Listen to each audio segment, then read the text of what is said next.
Assalamualaikum warahmatullahi wabarakatuh.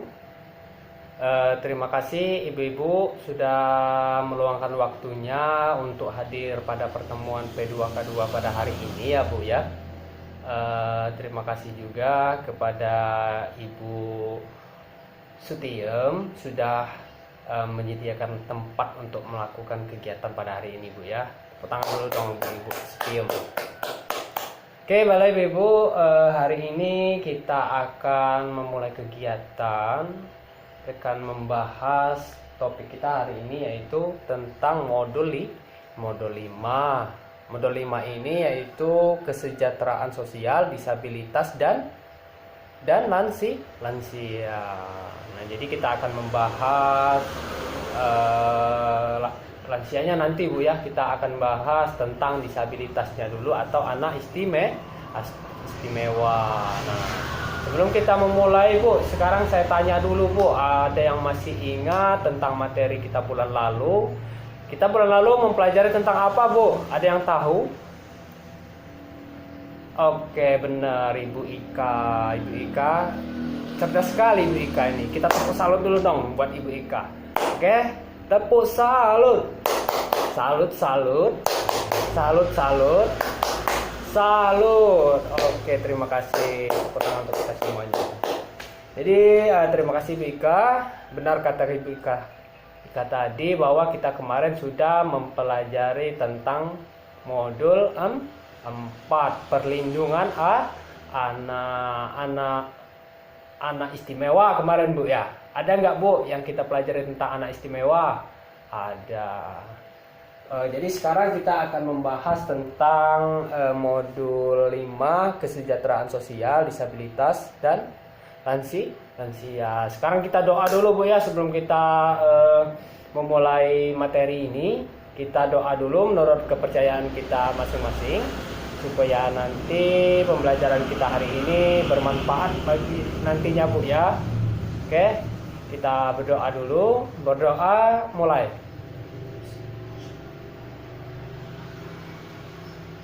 Berdoa selesai. Balik Ibu, kalau kemarin kita bahas tentang anak istimewa, sekarang kita bahas tentang disabilitas Bu ya. Disabilitas atau anak istimewa, bukan anak lagi Bu, tapi disabilitas keseluruhan. Jadi penyandang disabilitas itu ada disabilitas berat dan disabilitas ringan. Ada yang bisa membedakan Bu? Apa itu yang dikatakan disabilitas ringan? Apa Bu? Contohnya? Iya, jadi disabilitas ringan itu disabilitas yang masih bisa melakukan tanpa harus ada bantuan dari orang lain. Jadi menurut Ibu disabilitas itu apa Bu? Ada yang tahu nggak Bu? Disabilitas itu apa? Jadi disabilitas itu atau istimewa atau orang-orang yang istimewa itu Bu, jadi pengertiannya itu setiap orang yang mengalami keterbatasan fisik, intelektual, mental dan atau sensorik dalam jangka waktu lama yang dalam berinteraksi dengan lingkungan dapat mengalami hambatan Bu dan kesulitan untuk berpartisipasi secara penuh dan efektif dengan warga negara lain. Sekarang Ibu udah tahu belum hak-hak? Kalau kemarin kan kita bahas tentang hak anak istimewa. Nah, sekarang kita membahas tentang hak anak bukan hak penyandang disabilitas. Apa Bu? Kemarin sama, hampir sama. Satu apa? Hak hidup. Dua, hak bebas dari cacaran. Yang ketiga, mendapat perlindungan. Yang keempat, mendapat bantuan hukum. Yang kelima itu bersekolah. Terus bekerja. Apalagi Bu? Ada yang tahu? Hidup sehat, terus beribadah, ada lagi berolahraga, bebas dari kekerasan atau eksploitasi, eksploitasi, tidak dikucilkan, diperlukan sesama dengan orang lain. Nah, jadi itulah hak-hak disabilitas. Nah, tapi di sini kita tidak akan membahas keseluruhannya, Bu, tapi di sini kita akan membahas tentang pelayanan disabilitas berat di masyarakat. Di sini ada klip chat, Ibu. Kelihatan nggak, Bu? Ini, Bu, klip chatnya. Kelihatan, Bu, ya? Saya mendekat sedikit, Bu. Silakan diperhatikan. Nanti kalau misalkan nggak ada yang ingin ditanyakan, silakan ditanyakan nanti ya, Bu, ya. Sebelum kita masuk ke pelayanan disabilitas, Ibu-ibu sudah punya BPJS, kartu kesehatan sudah. Nah, jadi di sini pelayanan disabilitas berat di masyarakat. Nah, jadi ada suatu pelayanan di masyarakat ini untuk memudahkan penyandang disabilitas. Apa aja, Bu? Harus ada akte, terus ada KTP, BPJS kesehatan. Nah, jadi anak atau penyandang disabilitas itu diharuskan ada akte kelahirannya, Bu. Ada juga KTP dan kartu BPJS. Kalau misalkan dia belum ada, Bu, kita harus kemana, Bu? Kalau misalkan dia belum ada akte, belum ada KTP, belum ada BPJS, kita harus kemana, Bu? Ke kepala desa. Ia melapor bahwa anak kita atau yang penyandang disabilitas tersebut harus dipenuhi hak-haknya. Identitasnya harus kita penuhi. Terus memberikan informasi terkait akte dengan kelahiran ataupun KTP kepada kelurahan. Nah, jadi kita harus melaporkan kepada ketua desa, ketua dusun, kalau ibarat kata itu, Bu, ya, ketua desa kita, kepala desa. Terus memberikan kemudahan penyandang disabilitas berat untuk menggunakan sarana dan prasarana di masyarakat.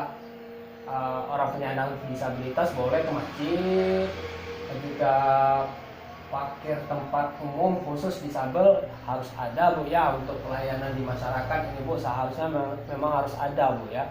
Tapi kalau dia ke daerah-daerah, saya rasa mungkin belum sampai ke tingkat sana, Bu, ya. Jadi pintu mudah dibuka itu harus diutamakan, Bu, buat penyandang disabilitas di masyarakat.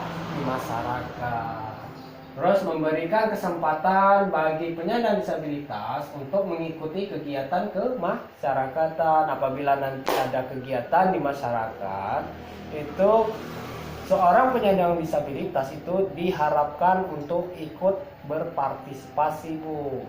Kita tidak boleh mengucilkan atau menganggap remeh sang disabilitas tersebut, karena kemampuan anak istimewa atau orang disabilitas ini berbeda dengan kemampuan kita yang normal, Bu. Selanjutnya memberikan informasi jika terdapat keluarga dan penyandang disabilitas memerlukan informasi rujukan, baik itu ke dinas sosial, lembaga masyarakat, dan puskesmas. Nah, jadi peran masyarakat khususnya, Bu, ya, peran masyarakat itu diperlukan apabila nanti ada tetangga ibu atau keluarga ibu belum ada misalkan KTP, akte, atau BPJS atau apa, Bu, atau kesehatan lainnya, itu segera melapor ke kepala desa supaya nanti dia bisa mendapat pelayanan, Bu, ya. Kalau misalkan dia mengalami sakit, dia bisa dipermudah untuk berobat.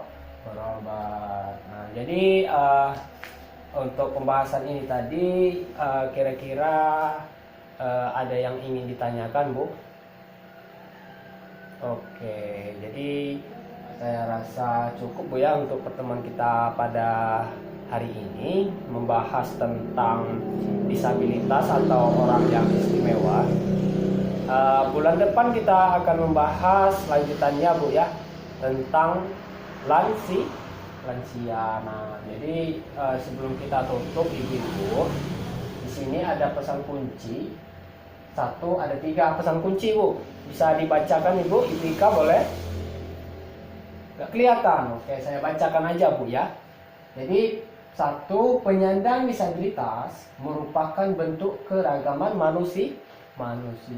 Terus yang kedua, penyandang disabilitas juga warga negara yang harus dipenuhi haknya. Yang ketiga, penyandang disabilitas tidak boleh didiskriminasi. Oke, tidak boleh dikucilkan Bu, harus dihargai. Oke, ada 3 pesan kunci yang kita dapat dalam kegiatan kita pada hari ini Bu ya. Ada yang perlu ditanyakan Ibu? Ada yang ingin ditanyakan? Oke, contoh dari jenis disabilitas berat Bu ya. Jadi disabilitas berat itu seseorang yang tidak bisa melakukan apa-apa tanpa bantuan orang lain. Contohnya apa Bu? Misalkan tuli, apalagi Bu? Cacat fisik. Cacat fisik itu misalkan lengannya nggak ada misalnya gitu Bu. Terus apa lagi Bu? Kekurangan akal atau apa Bu disebutnya itu Bu? Hiperaktif, atau juga Down syndrome intelektual yang tidak bisa ngapa-ngapain itu Bu. Nah, jadi tunanetra juga masuk, tapi itu masih tergolong dengan disabilitas ringan karena dia masih bisa melakukan apa saja. Dibanding yang dikatakan disabilitas berat itu seseorang yang tidak bisa melakukan apa-apa tanpa bantuan orang lain. Nah, jadi Ibu bisa kan membedakan disabilitas ringan dan mana disabilitas berat. Mungkin itu saja Bu yang bisa saya sampaikan. Ada lagi yang ingin ditanyakan ibu-ibu? Gak ada Bu ya? Oke, kalau nggak ada, sekarang kita tutup ya Bu ya. Kita tutup dengan tepuk semangat dulu Bu, supaya nanti pas pertemuan kedepannya nanti kita lebih semangat lagi ya Bu ya. Oke, tepuk semangat. Semangat.